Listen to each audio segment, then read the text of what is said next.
इब्लीस के बेटे यानस के बेटे कैनान के बेटे मेराइल के बेटे यारत के बेटे इब्लीस के बेटे मुतवशिक के बेटे लबक लेकनाम के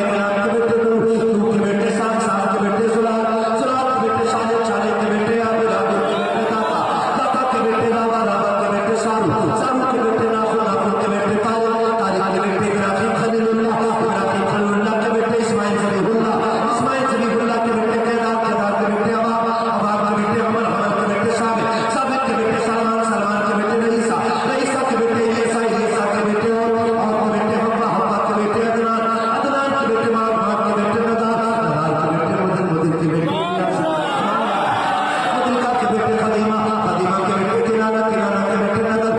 के बेटे मालिक के बेटे फार के बेटे गालिब के बेटे लूई के बेटे काब के बेटे मुर्रा के बेटे किरात के बेटे कुसै के बेटे अब्दुल्ला के बेटे हाशिम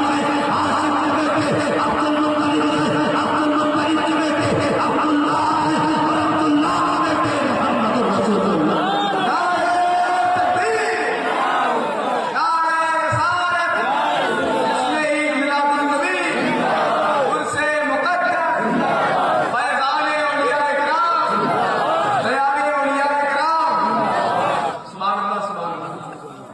बस जो हुए